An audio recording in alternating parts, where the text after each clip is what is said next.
किसी दूसरी दुनिया के विचित्र जीवों की पौराणिक कथाएं। ऐसा भी वक्त था जब पृथ्वी पर विशाल प्राणी रहते थे। सुमेरियन अपने अनुनाकी देवताओं के साथ रहते थे। वो देवता जो स्वर्ग से पृथ्वी पर उतरे थे मानव जाति की रक्षा के लिए।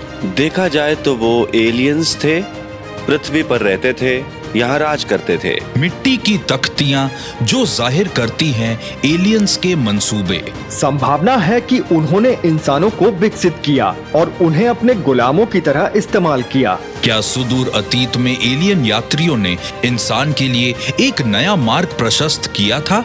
हमारे पूर्वजों की मदद की गई थी और वो मदद कहीं और से नहीं, वो आई थी ऊपर से। दुनिया भर में फैले लाखों लोग मानते हैं कि हमारे ग्रह पर एलियंस आते थे। क्या हो अगर ये सच हो? क्या सचमुच एंशिएंट एलियंस ने हमारे इतिहास को बेहतर दिशा दी थी? अगर हाँ, तो क्या इसके सबूत अनुनाकी संपर्क की गहन जांच से ढूंढे जा सकते हैं? वो कौन थे? वो क्यों आए थे? वो पीछे क्या छोड़ गए? वो कहां चले गए? क्या वो वापस आएंगे? Science documents mysteries, the Anunnaki connection.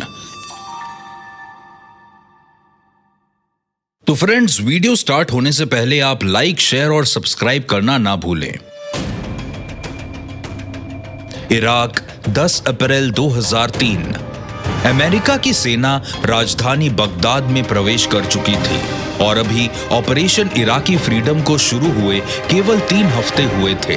अमेरिकी सैनिक व्यवस्था बनाए रखने की जी तोड़ कोशिश कर रहे हैं, लेकिन सड़कों पर लुटेरे हैं, वो संग्रहालय लूट रहे हैं और हजारों प्राचीन शिल्प कृतियों को नष्ट कर रहे हैं।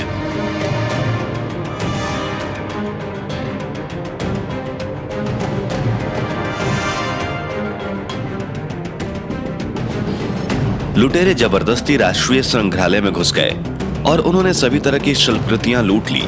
इनमें म्यूजिकल इंस्ट्रूमेंट्स और यूनिफॉर्म टैबलेट्स भी शामिल थी, जिन पर 6000 साल से भी ज्यादा पुराना सुमेरी इतिहास लिखा हुआ था।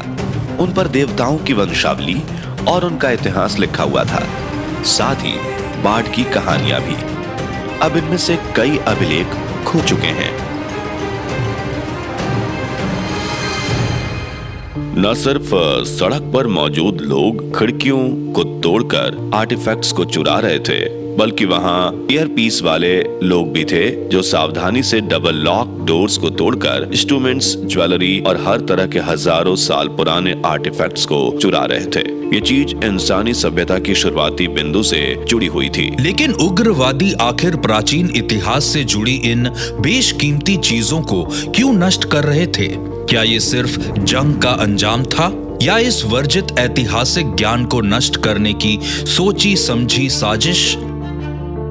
शायद इसका जवाब इस नष्ट हो चुके अनमोल खजाने की उत्पत्ति को करीब से जानकर मिल सकता है। आर्कियोलॉजिस्ट के मुताबिक नष्ट हो चुकी इराकी शिल्पकृतियों में से कई सुमेरी सभ्यता से ताल्लुक रखती थी, एक ऐसी प्राचीन सभ्यता जिसे ज्यादातर शोधकर्ता पूरे मेसोपोटामिया की सबसे पुरानी सभ्यता मानते हैं। ग्रीक भाषा में मेसोपोटामिया का मतलब है नदियों के बीच में। इसमें टिग्रिस और यूफ्रेट्स शामिल हैं, जो आज के इराक में है। मेसोपोटामिया में 4 प्रमुख साम्राज्य थे। सुमेर सबसे प्राचीन था और इसके बाद आया सारगोन प्रथम का अक्कड़ साम्राज्य।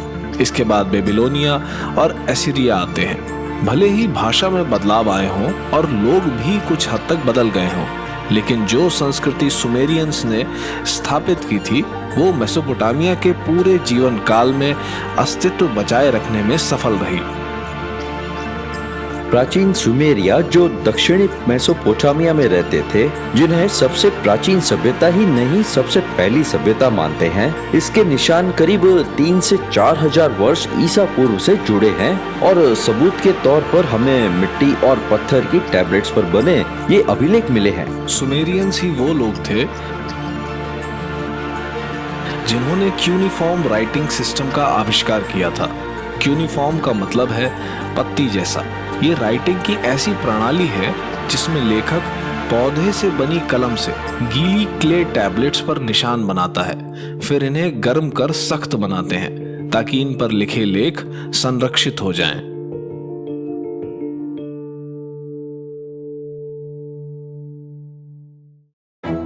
मार्च सन 1843 में असाइरियन पैलेस में हजारों टैबलेट्स की महत्वपूर्ण खोज से पहले इन क्यूनिफॉर्म टैबलेट्स को पढ़ना लगभग नामुमकिन ही था। इतनी बड़ी तादाद में मिले क्यूनिफॉर्म अभिलेखों ने हजारों साल पुराने साम्राज्य के कुछ सबसे शुरुआती पुख्ता सबूत मुहैया करवाए और ये चौंकाने वाला था। एक फ्रांसीसी वैज्ञानिक पॉल एमाइल बोट्टा ने उत्तरी इराक के खुरासाबाद में इस भूमिगत विशाल इलाके को ढूंढा था, जहां उन्हें ये कमरा मिला जो देवताओं और राजाओं की मूर्तियों से भरा हुआ था। यहाँ बेशुमार खजाना भी था और साथ ही वहां की दीवारों पर हर जगह प्राचीन सुमेरियन क्यूनिफॉर्म से लेकर अभिलेख थे।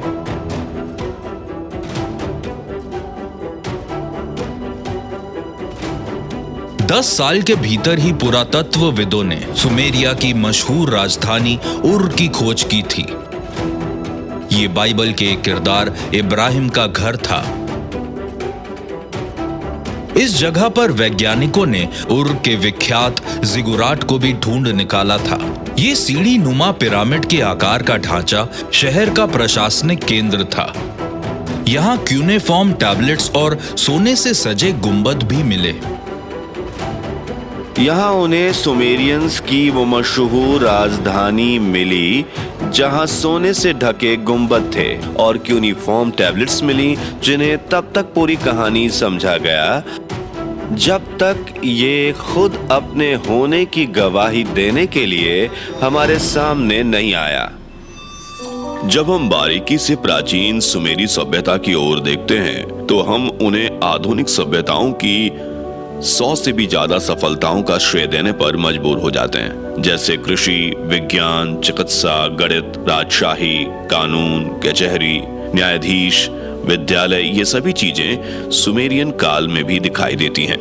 6000 साल पहले पाषाण युग खत्म होते ही कई प्रमुख शोधकर्ताओं के अनुसार उर को इसके आसपास होने वाले युद्धों में इलामाइट्स द्वारा ईसा से 2000 साल पहले ही लूट लिया गया था। लेकिन कुछ शोधकर्ताओं के मुताबिक क्यूनिफॉर्म अभिलेख एक प्राचीन नस्ल के वजूद को साबित करने से कहीं बढ़कर कुछ जाहिर करते हैं। इनमें ऐसे दिव्य प्राणियों का वर्णन है जो कहलाते हैं अनुनाकी, ईश्वर की उत्तराधिकारी संतान, जो सुमेर के लोगों के मुताबिक आसमान से पृथ्वी पर उतरे थे।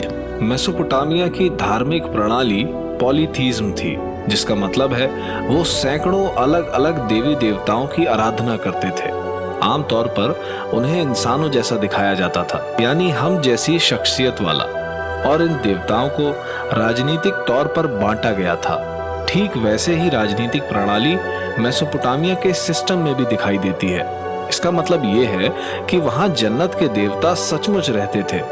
यहाँ वो कम मान वाले देवता भी थे जो पृथ्वी और अंडरवर्ल्ड में रहते थे। सुमेरी अभिलेखों के मुताबिक ये स्वर्गीय देवता यानी अनुनाकी ही प्रमुख देवताओं में थे, सर्वोच्च देवता थे।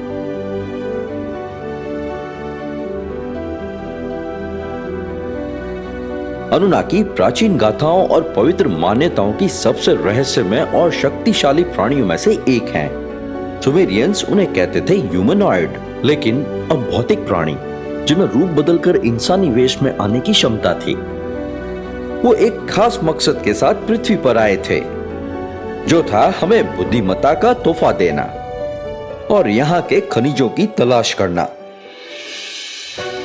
क्यूनिफॉर्म अभिलेखों में अनुनाकी के बारे में और उनके सैकड़ों साल तक जीवित रहने के राज के बारे में काफी विस्तार से बताया गया है। उनको जीवन के ज्ञान की जानकारी थी, उनमें पूरी दुनिया पर हुकूमत करने की ताकत थी, वो सब कुछ जानते थे। उन्हें हर तरह के विज्ञान और कला की जानकारी थी।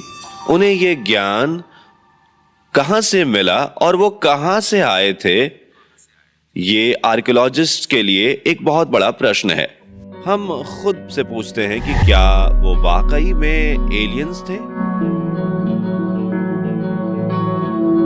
तो क्या क्यूनेफॉर्म अभिलेखों में वर्णित इन विचित्र देवताओं का वाकई कोई वजूद था? अगर हां, तो क्या ये मुमकिन है कि वो किसी दूसरे ग्रह के प्राणी थे? प्राचीन एस्ट्रोनॉट थ्योरिस्ट इसका जवाब सीधे सीधे हां में देते हैं। वे क्ले टैबलेट्स में लिखी एक और प्राचीन कथा की ओर इशारा करते हैं। वो कथा जो आसमान से उतरे प्राचीन जीवों द्वारा मानव की रचना किए जाने का किस्सा बयान करती है।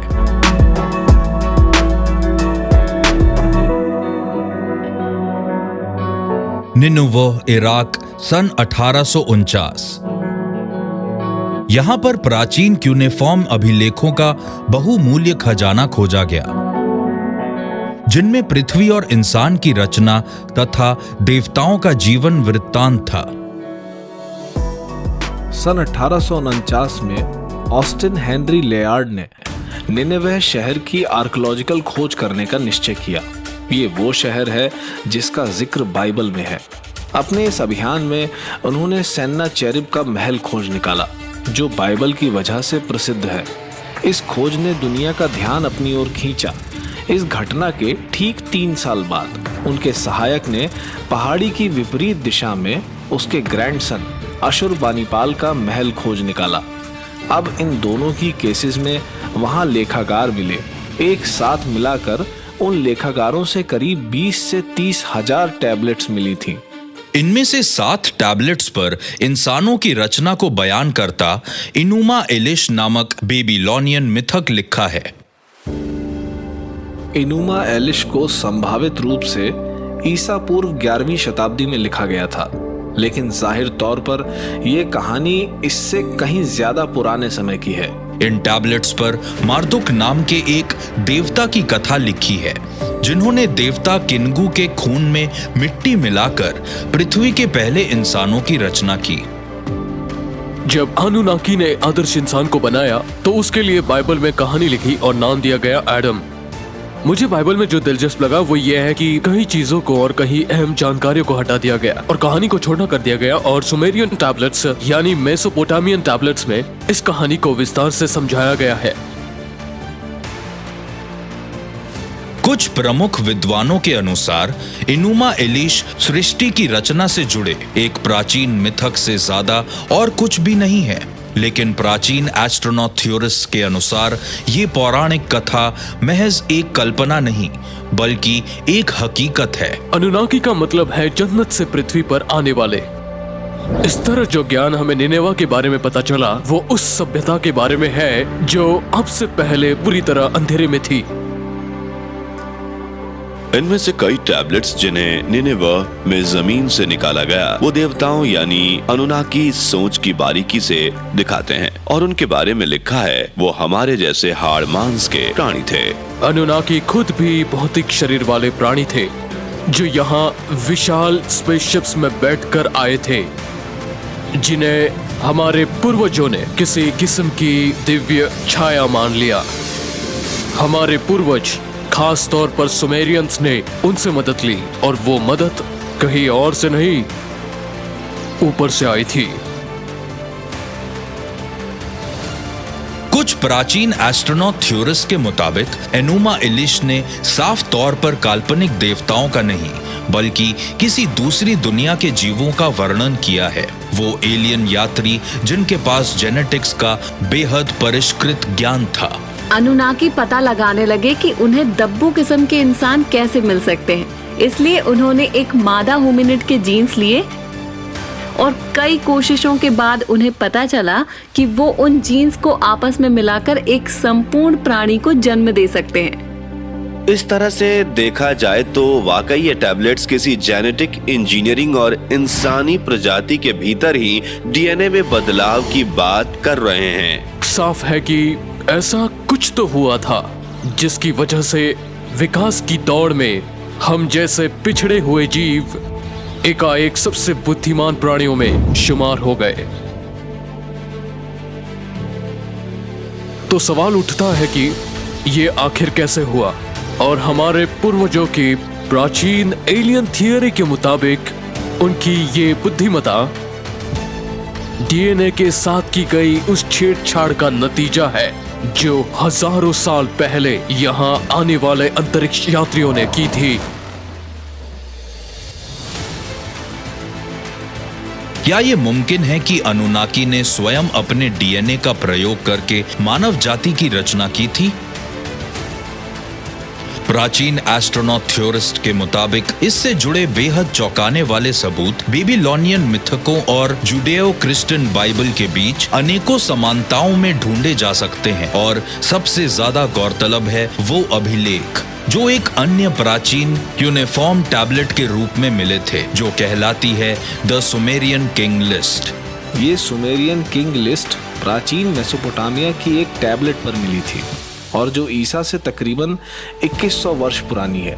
इस लिस्ट में 140 राजाओं के नाम शामिल है। लिस्ट की सबसे दिलचस्प बात यह है कि ये देवता बेहद लंबी उम्र वाले थे।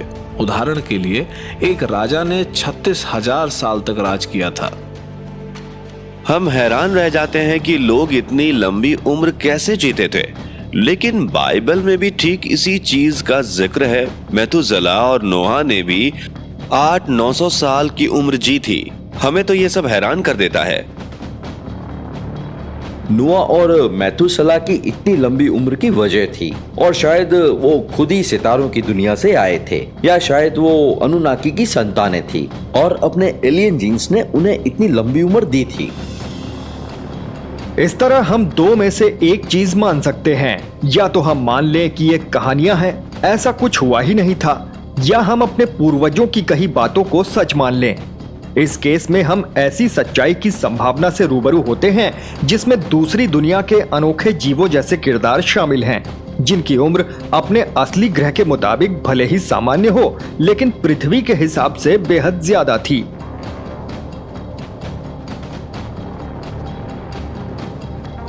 क्या ये मुमकिन है कि सुमेरी राजा हजारों नहीं बल्कि सैकड़ों सालों तक राज करते रहे? अगर ये सच है तो क्या ये तथाकथित प्राचीन सम्राट वाकई हमारे एलियन पूर्वज थे? वो एलियन जीव जिन्होंने खुद अपने डीएनए का प्रयोग करके इंसान की रचना की। बहुत से लोगों का मानना है कि इस सवाल का जवाब तो 35 साल पहले ही मिल गया था।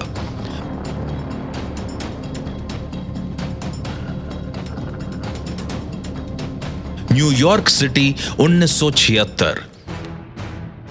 लेखक और शोधकर्ता ज़ेकारिया सिटचिन ने अपनी किताब द 12th प्लैनेट प्रकाशित की, जिसमें अनुनाकी देवताओं से जुड़े उनके क्रांतिकारी विचार शामिल थे। 30 सालों तक सुमेरियन क्यूनिफॉर्म टैबलेट पर अध्ययन करने के बाद उन्होंने जोर देकर कहा कि ये तथाकथित सुमेरियन देवता असल में एलियन ही थे, जो पृथ्वी पर करीब 4.5 लाख साल पहले मेसोपोटामिया में उतरे थे। सिटचिन के अनुवादों के अनुसार अनुनाकी ने इंसानों को बनाया और साथ ही एक विनाशकारी पहाड़ के जरिए इंसानों को मिटाने की कोशिश भी की। लेकिन क्यों? आखिर अनुनाकी देवताओं के पृथ्वी पर आने का क्या मकसद था, और उन्होंने इंसान नाम के प्राणी की रचना आखिर क्यों की? ज़ेकारिया सिटचिन ने अनुनाकी को केंद्र में रखकर कई कामयाब पुस्तकें लिखे, जो उनके हिसाब से दूसरी दुनिया के जीव थे और निबिरू नाम के ग्रह से आए थे, जिसे विवादास्पद रूप से हमारे ही सौर मंडल का हिस्सा माना जाता है। उनकी थ्योरी के हिसाब से उन्होंने ही इंसानों को बनाया और फिर उन्हें गुलामों की तरह इस्तेमाल किया। सिटचिन अपनी अनुवाद की हुई टैबलेट्स के आधार पर समझ गए कि उन जीवों का मकसद निबिरू ग्रह के बिगड़ते हुए वातावरण से जुड़ा था और वो यहाँ सोने की खोज में आए थे। अनुनाकी ने अपने वातावरण को खुद ही तबाह कर लिया था और वो जान गए थे कि सोना उसे ठीक कर सकता है। यहीं से इंसानियत की शुरुआत हुई। अनुनाकी वाकई पृथ्वी पर सोने की खोज में आए थे और जब उन्हें महसूस हुआ कि ये काफी मेहनत का काम है, तो इस काम के लिए उन्होंने मजदूरों यानी हमारी रचना की।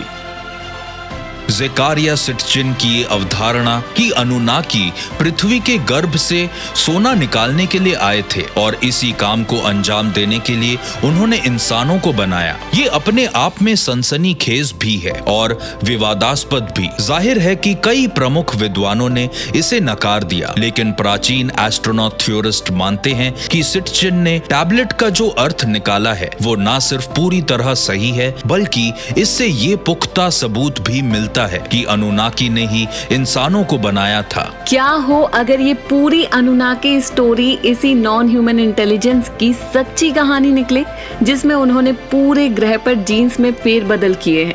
ये सिर्फ गोल्ड के लिए नहीं था, ये प्लैनेटरी बेस के लिए था।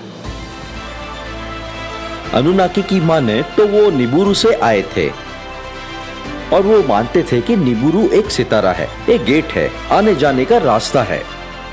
इससे ये संभावना भी बढ़ जाती है कि अनुनाकी स्टारगेट्स और वार्म होल्स के जरिए सफर करते थे।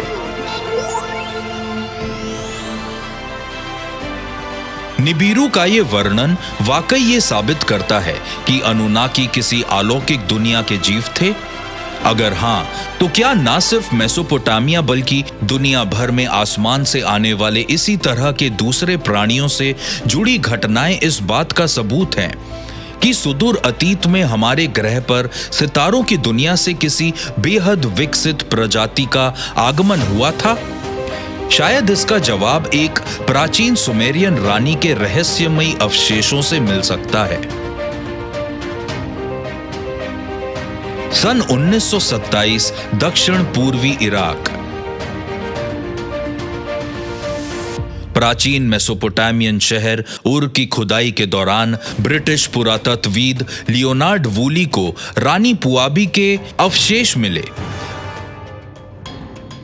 विशेषज्ञों के मुताबिक उस रानी की खोपड़ी आश्चर्यजनक रूप से बड़ी थी, हूबहू ऐसी ही जैसे पेरू में कुछ इजिप्शियन फियारोस और ममीज में पाई गई थी। कई प्राचीन एस्ट्रोनॉट थ्योरिस्ट रानी की इस खोपड़ी को इंसान की उत्पत्ति के एलियन से जुड़े होने का एक ठोस सबूत मानते हैं। रानी का जो डिस्क्रिप्शन है वो बहुत ही अजीब है। उनका सिर बहुत ही बड़ा था। वो आम इंसान की तरह तो नहीं थी। हो सकता है कि वो पूरी तरह से अनुनाकी नहीं थी, पर शायद एक हाइब्रिड थी। उन हड्डियों का जेनेटिक एनालिसिस हासिल करने का प्रयास चल रहा है और कुछ ऐसी खूबियां मिली हैं जो अनुनाकी जीन्स की तरफ इशारा करती हैं।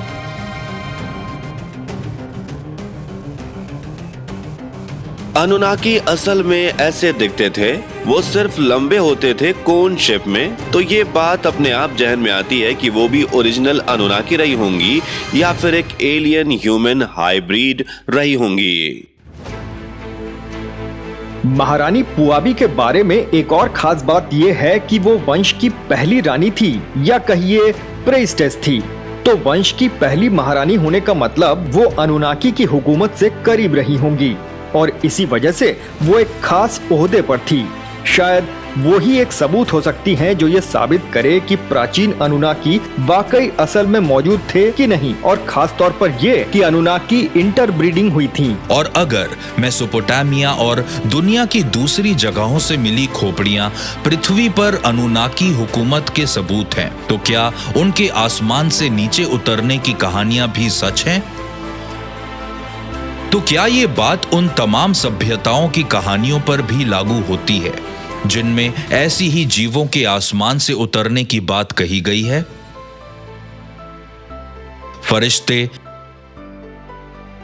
मध्य अमेरिका के उड़ने वाले सांप, एनासजी के सितारों के जीव, दूसरी दुनिया के जीवों के पृथ्वी पर आने की बात प्राचीन पुराणों और धार्मिक ग्रंथों में अक्सर देखने को मिलती है। तो क्या ये सभी कहानियां सत्य पर आधारित हैं? अगर हम पीछे मुड़कर प्राचीन इतिहास की कहानियों पर नजर डालेंगे तो पाएंगे कि वो आपस में एक समान लगती हैं। उनमें ऐसी तमाम शक्तिशाली जादुई महान हस्तियों का जिक्र है जो ऊपर आसमान से आई थी। जब आप इन पुराणों को पढ़ते हैं या आसमान से आई जीवों की कहानियों को पढ़ते हैं या आप अनुनाकी के बारे में पढ़ते हैं, तो आपको इन सारी कहानियों में एक समानता मिलती है, जिससे आप सोचने पर मजबूर होते हैं कि कोई तो वजह होगी कि सबने एक जैसा ही लिखा है। एक तरह की माइथोलॉजी बनी, एक आइडिया मिला कि जिंदगी सितारों से आई है। पूरी दुनिया में आपको ये कहानी देखने को मिलती है कि दूसरी दुनिया का एक जीव या कहिए कि एलियंस पृथ्वी पर आते हैं और इंसानों पर अपनी छाप छोड़ते हैं। इससे एक सवाल पैदा होता है, कहीं ऐसा तो नहीं कि आसमान से अलग अलग तरह के जीव आए, उन्होंने अपना अपना प्रभाव डाला, या ये हो सकता है असल में सिर्फ एक ही तरह के एलियंस आए, वो थे अनुनाकी, जिन्होंने सभी सभ्यताओं पर असर डाला और इन्हीं की कहानियों को आगे बढ़ाते हैं। क्या दुनिया भर में मशहूर देवताओं से जुड़ी ये कहानियां वाकई इस बात का सबूत पेश करती हैं कि हमारे पूर्वज एलियंस के संपर्क में थे? अगर हां, तो क्या ये मुमकिन है? बल्कि दूसरी दुनिया के जीवों से इंसानों के मिलन द्वारा संतान पैदा करने से जुड़ी धार्मिक कहानियां ये साबित करती हैं कि अनुनाकी संबंधित कहानियां सत्य पर आधारित थीं। कुछ शोधकर्ताओं के अनुसार इसका जवाब हिब्रू बाइबल में नेफिलिम की कहानी से मिल सकता है। नेफिलीम का जिक्र जेनेसिस के 6 अध्याय में है, जहां ईश्वर के बेटों का मिलन इंसानों की बेटियों से होता है और उनसे जन्म लेते हैं अलौकिक शक्तियों वाले बच्चे। कुछ अनुवादों में नेफिलीम को जायंट्स भी बताया गया है। देखिए, अनुनाकी और नेफिलीम की कहानियां दोनों ही अलग अलग कल्चर से ताल्लुक रखती हैं, पर उनमें समानता है। अनुनाकी ईश्वर भक्त था, जिन्होंने शुरुआती इंसानों को बतौर गुलाम बनाया था। वहीं नेफिलीम उनके बच्चे थे जो आसमान से पृथ्वी पर आए और उन्होंने इंसानों के साथ रिश्ता कायम किया। ये भले ही दिखने में विशाल जीव थे, पर साथ ही ये भी बताया गया है कि नेफिलिम के पास बेशुमार अलौकिक ज्ञान था। साथ ही उनमें इंसानियत के भी थोड़े बहुत अंश थे। यूनान की पौराणिक कथाओं के अनुसार देवताओं के स्वामी जियोस के 2 वर्ण संकर बेटे हैं, हरक्यूलिस और पेर्सियुस। ये दोनों पृथ्वी की महिलाओं से मिलन द्वारा पैदा हुए थे और मशहूर एनॉक की किताब में वॉचर्स कहलाने वाले जीवों को फरिश्ते बताया गया है, जिन्होंने इंसानों के साथ प्रजनन किया और जिन्हें स्वर्ग से निकाला गया था। क्या इन कहानियों की शुरुआत कहीं ना कहीं अनुनाकी से जुड़ी प्राचीन कथाओं से हुई थी? अनुनाकी की कहानी हमें ऐसी लगती है मानो कोई साइंस फिक्शन हो, पर जब ये बात सामने आती है कि दुनिया भर में फैली संस्कृतियों, भले वो हिंदूज हों, ग्रीक्स हों, रोमन्स हो, इजिप्टियंस या माया, पूरी दुनिया में कहीं भी सभी में उन जीवों के बारे में कहा गया है जो जन्नत से पृथ्वी पर आए थे। उनके बच्चे भी हुए जो आधे दैवी गुण वाले और आधे इंसान ही थे। और अगर देवता फरिश्तों और दैत्वों द्वारा पृथ्वी और औरतों के साथ मिलन की कहानियां सच्ची हैं, तो इससे जुड़े सबूत भी अवश्य मौजूद होंगे। प्राचीन एस्ट्रोनॉट थ्योरिस्ट्स इस सवाल का जवाब हाँ में देते हुए उन अनगिनत चरित्रों की तरफ इशारा करते हैं जिनमें अनुनाकी पंखों वाले विशाल जीवों के रूप में दिखाए गए हैं, और ये सबूत पूरे इलाके में मिले हैं जो किसी जमाने में मेसोपोटामिया कहलाता था। यही अनुनाकी हमें अलग अलग नक्काशियों में या सिलेंडर सीट्स पर बने दिख जाते हैं, जिनमें उनके पंख दिखाए गए हैं और कभी कभी वो पक्षियों की तरह चोंच वाले दर्शाए गए हैं, पर साथ ही वो इंसानों जैसे भी दिखे। लंबे चौड़े जीव, लाजवाब शरीर की बनावट, और उन्होंने घड़ी की तरह अपनी कलाई पर कुछ पहना होता था। क्या ये वाकई हूबहू आकृति थी जैसी लोगों ने देखी थी? यहाँ सुमेरियन कल्चर में जो सबूत हमें देखने को मिलते हैं, उनमें दीवार की तस्वीरें, उनकी कलाकारी, रहस्यमय यूनिफॉर्म लिपि, और इन्होंने ये जरूरी ज्ञान को सजोने के लिए अच्छा खासा वक्त दिया है। हमें इसे सिर्फ एक पौराणिक कहानी मानकर नजरअंदाज नहीं करना चाहिए। हो सकता है ये सच की पहली सीढ़ी हो। सुमेरियन ने जो बातें कही हैं, उनसे हमें ये तो पता चलता है कि अनुनाकी एक खास तरह के जीव थे। उनकी उम्र किसी भी इंसान से कहीं ज्यादा थी। और उसके बाद अब वो वहां से अचानक गायब हो गए, या फिर इस धरती पर ही बने रहे? ये सवाल हमेशा बना रहा। क्या ऐसी तमाम छवियां और उन देवताओं का वर्णन जो आसमान से धरती पर राज करने आए थे, एक बेहद पुख्ता सबूत है जो ये साबित करता है कि अनुनाकी वास्तविक जीव थे जो किसी दूसरी दुनिया से पृथ्वी पर आए थे? अगर ऐसा है तो उस काल से जुड़े इतने तमाम सबूतों के मिलने की क्या वजह है? आखिर क्यों उन्हें एक तरह से भुला दिया गया? प्राचीन एस्ट्रोनॉट थ्योरिस्ट मानते हैं इसका जवाब हमें भीषण बाढ़ की पौराणिक कथाओं में मिल सकता है।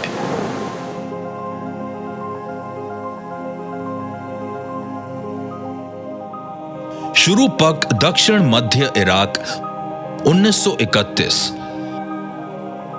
इस प्राचीन सुमेरियन शहर की खुदाई के दौरान पुरातत्वविदों को कुछ ऐसा मिला जिसे उन्होंने एक तलछटी का सबूत माना, उस बाढ़ का जो ईसा पूर्व करीब 2900 में आई थी।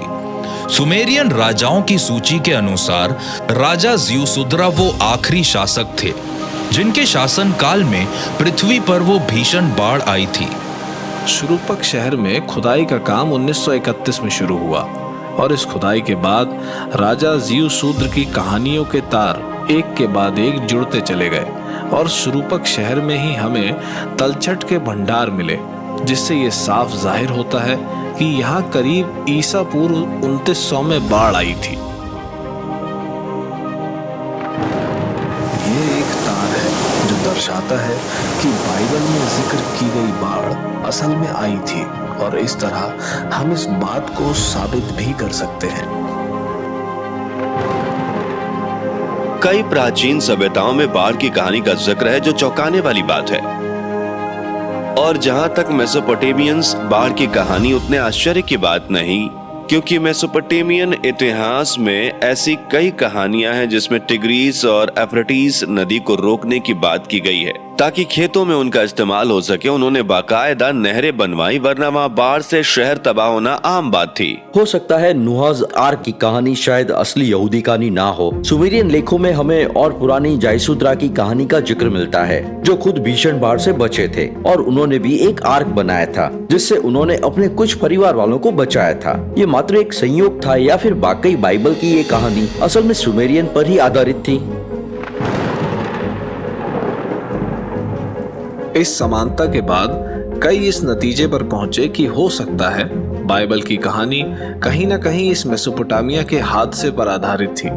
मुझे ऐसा लगता है बाइबल लिखने वाले ने इस वाकये को धर्म की दृष्टि से देखा होगा। बाइबल में बाढ़ का मुख्य कारण इंसानों की पापों को बताया गया है, तो हम ये कह सकते हैं कि बाइबल लिखने वाले ने इस बाढ़ के हादसे को अपनी ही एक धार्मिक वजह दी और बताया कि ये बाढ़ आखिर क्यों आई थी।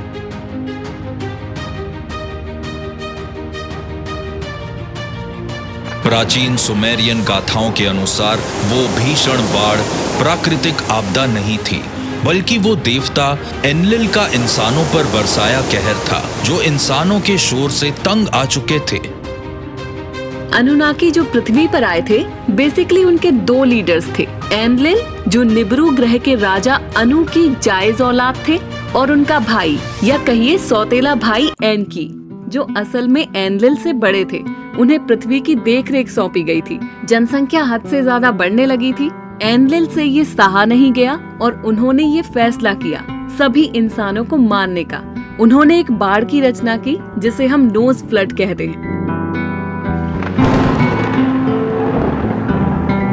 एनलिल को लगा कि इंसानों को खत्म होना चाहिए क्योंकि वो दिक्कत पैदा कर रहे हैं, और एंकी ने ग्रीक पुराणों में जो प्रोमेथियस ने किया, इंसानों का साथ दिया और कहा नहीं, इंसानों को बचाना चाहिए। पौराणिक कथाओं के मुताबिक एनकी ने राजा ज़ियुसुद्रा को नाव बनाने के लिए आगाह किया था ताकि वो खुद को उस भीषण बाढ़ से बचा सके। ठीक वैसे ही जैसे हिब्रू बाइबल में नूह को एक आर्क या नाव बनाने के लिए कहा था। तो क्या ये दोनों कहानियां एक सच्ची ऐतिहासिक घटना पर आधारित हैं? और में और दूसरे शहरों में भी हमें बाढ़ के सबूत दिखे हैं। भीषण बाढ़ के लोगों ने इस कहानी को नूह की बाढ़ से जोड़कर देखा और ऐसी ही बाढ़ की कहानियां अलग अलग सभ्यता सभ्यताओं में देखने को मिली है। देखिए, मुझे तो लगता है हमारे यहाँ ट्रेंड बन गया है कि लोग पुराणों पर यकीन नहीं करते, पुरानी कहानियों को सच नहीं मानते, पर असल में रिसर्च के साथ साथ उनके सच होने की परतें भी खुल रही है।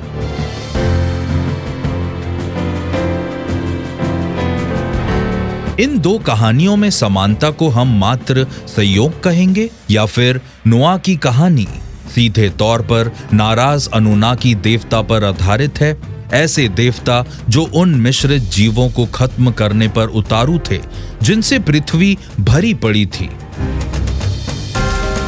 एंकी, जो खुद अनुनाकी देवता थे, उन्होंने सुमेरियन राजा जिउसूड्रा से कहा कि वहां एक भयंकर बाढ़ आने वाली है।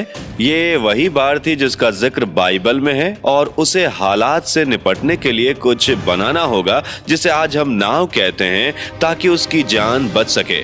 हालांकि हो सकता है कि वो चीज उसने बाढ़ से बचने के लिए बनाई हो और वो दरअसल एक स्पेस शिप हो और वो बाढ़ से बचने के लिए स्पेस में चले गए, पृथ्वी का चक्कर लगाने लगे।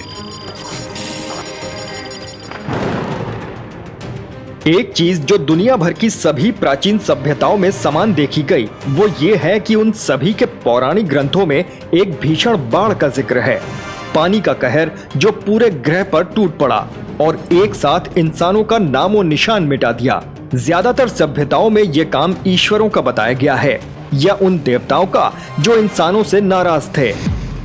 और आज की तारीख में उस घटना को लोग यूएफओ से जोड़कर देखते हैं। कुछ लोग उसे धार्मिक दृष्टि से देखते हैं, पर कई शोधकर्ता बाइबल के उदाहरणों और वैसी कहानियों को सच तो मानते हैं और उनके पीछे एलियंस का हाथ मानते हैं।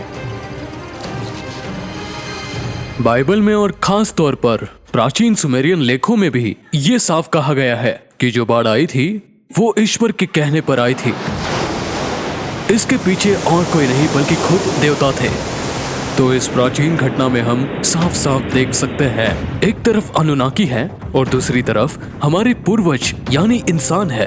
पर अनुनाकी ये सुनिश्चित करना चाहते थे कि इंसान बतौर प्रजाति जिंदा बचा रहे, क्योंकि कुछ अनुनाकी ऐसे थे जो पृथ्वी पर से सब कुछ मिटाना चाहते थे। क्या ये मुमकिन है कि उस भीषण बाढ़ के हादसे के पीछे किसी और का नहीं बल्कि खुद अनुनाकी का हाथ था? और क्या उस बाढ़ ने अनुनाकी द्वारा पृथ्वी पर बताए तमाम सबूत मिटा दिए?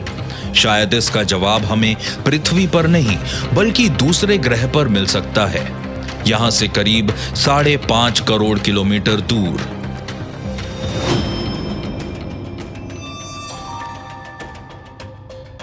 गेल क्रेटर, 6 अगस्त 2012। क्यूरियोसिटी नाम का रोबोटिक रोवर मंगल ग्रह पर उतरा ताकि मानव अनुसंधान के लिए वहां की स्थितियों को परख सके। 1 टन का ये रोवर मंगल की सतह पर पानी की खोज करेगा, वो तत्व जो जीवन पनपने के लिए सबसे जरूरी है। बायोलॉजी के नजरिए से ये एक चौंकाने वाली बात सामने आती है। मान लीजिए कि अतीत में मंगल पृथ्वी की तरह से एक ग्रह था जहां जिंदगी पनप सकती थी। आपके मन में सवाल उठेगा, ऐसा कितने वक्त तक रहा? इतिहास में मंगल के साथ क्या हुआ? कब वहां का वातावरण नष्ट होने लगा? कब ऐसी स्थिति बनी कि जीवन वहां नहीं रह सका? हम पृथ्वी की दृष्टि से भी प्रोसेसेस की जानकारी ले सकते हैं जो कामयाब रहे, और मुझे लगता है कि हम उन्हें कंपेयर करके देख सकते हैं कि मंगल पर जीवन कब तक रहा और कब खत्म हुआ। कुछ प्राचीन एस्ट्रोनॉट थ्योरिस्ट ये मानते हैं कि क्यूरियोसिटी के मिशन से शायद इस बात के भी सबूत मिलेंगे कि अनुनाकी नाम के वो रहस्यमयी जीव शायद कभी मार्स पर भी रहा करते थे। जिक्राया सचिन ने एक बात कही थी कि अनुनाकी एक दूसरे ग्रह से आए थे जिसका नाम निबिरू था, और निबिरू से आते हुए मंगल उनके रास्ते में पड़ता था और फिर पृथ्वी पर आता था। तो अगर ऐसा था तो आपको नहीं लगता कि मंगल में भी हमें अनुनाकी सभ्यता के कुछ सुराग मिल सकते हैं? क्या वहां पिरामिड्स होंगे, विशाल डोलेमेंस? मुझे लगता है कि मंगल में भी बड़े कंस्ट्रक्शंस होंगे, ठीक वैसे जैसे यहां पृथ्वी पर हैं। अगर हमें मंगल ग्रह पर एलियंस की मौजूदगी के सबूत मिल गए, तो क्या ये भी मुमकिन है कि हमारे पूर्वज अनुनाकी ही रहे होंगे? लेखक और सुमेरियन शोधकर्ता ज़िकारिया सिटचिन के मुताबिक निबिरू, जहां से अनुनाकी आए थे, एक अंडाकार तारापथ पर अवस्थित है जो हर 3450 साल में उस ग्रह को पृथ्वी की कक्षा में लाता है, और अनुमान है कि अगली बार ये ईसा पूर्व 2900 में होगा। ज़करिया ने अपनी किताब the end of the days में उनके लौटने की भविष्यवाणी की है। जब भी अगली बार निबेरियो ग्रह पास आएगा, अनुनाकी फिर से हमारे यहाँ आएंगे। कुछ अनुनाकी शायद हमारे ग्रह की तरक्की, हमारा नया चेहरा देखकर बहुत खुश होंगे, और कुछ नाराज होंगे कि हम कुछ ज्यादा ही आगे बढ़ गए हैं। शायद हमने हदें पार कर दी है। वो इसे देखकर फैसला ले सकते हैं, वो शायद अच्छा हो या बुरा हो। प्राचीन इजिप्शियंस ने दुआत की बात कही है, यानी एक दुनिया से दूसरी दुनिया में जाना, और ऐसा ही सुमेरियन ने निबिरू का जिक्र किया है। और ये एक ऐसा आयाम है जो स्पेस में तो है ही, साथ ही कहीं और भी है। तो बेसिकली एक ब्रिज है, एक ऐसा रास्ता जहां से इंसान यहां पृथ्वी की जिंदगी से सीधा ईश्वर के आयाम में जा सकता है। सिटचिन द्वारा की गई सुमेरियन अभिलेखों की व्याख्या के अनुसार पृथ्वी के प्रलयकारी रूप से बनने तथा मंगल और बृहस्पति के बीच उल्कापिंड मार्ग बनने में भी निबिरू की अहम भूमिका रही है। अगर ये सच है, तो क्या अनुनाकी से हमारी अगली मुलाकात एक बार फिर कोई वैसा ही अमूल परिवर्तन ला सकती है? जब भी इंसानों और अनुनाकी का मिलन होगा, भले ही वो जब भी हो, हमेशा इसका नतीजा एक ही होगा, इंसान के विकास को एक नया मोड़ देना। अनुनाकी इंसानी सभ्यताओं में मिलकर उन्हें ज्ञान देंगे और बुद्धिमत्ता बढ़ाएंगे और टेक्नोलॉजी पर भी पूरा जोर देंगे। तो जब पृथ्वी में बड़ी मात्रा में अनुनाकी लौटेंगे, जैसा कि अतीत में हुआ है, वो हम कह सकते हैं कि एक बार फिर हमें नई टेक्नोलॉजी देखने को मिलेगी। नई सोच, नया ज्ञान इंसान के दिमाग में घर कर जाएगा। जब हम अनुनाकी की कहानी पर नजर डालते हैं और जिस तरह से उनका सुमेरियन सभ्यता में हाथ था, उससे हमें ये समझना चाहिए कि ये ज्ञान की विरासत है जो इंसानी इतिहास पर रोशनी डालकर ये दर्शाती है कि आखिर हम आए कहां से हैं। अतीत में एलियंस का हमारे इस ग्रह पर आने की कहानियों में एक बात समान पाई गई, और वो ये है कि उन्होंने वादा किया है कि वो वापस आएंगे।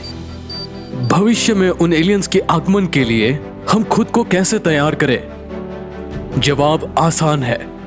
हम ये माने कि इस ब्रह्मांड में अकेले नहीं है, पहली बात। और दूसरी बात, वो यहाँ अतीत में आए थे और वो भविष्य में भी आएंगे, इसलिए टेंशन मत लो, ये होना ही है। प्राचीन एस्ट्रोनॉट थ्योरिस्ट के अनुसार सुदूर अतीत में मानव जाति को एकाएक रचा गया था, या शायद एलियन जीवों द्वारा अति विकसित आनुवांशिक प्रौद्योगिकी द्वारा तैयार किया गया था। क्या यही सच्चाई डार्विन के विकासवाद के सिद्धांत की वो गुमशुदा कड़ी है? तो क्या पृथ्वी पर एलियंस की मौजूदगी की धारणा विज्ञान और धर्म के बीच चलती आ रही विवाद को आखिरकार समाप्त कर सकती है? शायद यही वो शक्तिशाली धारणा है जिसके डर से इराक के म्यूजियम को लूटा और तबाह कर दिया गया, क्योंकि सच का सामना करना आसान नहीं होता।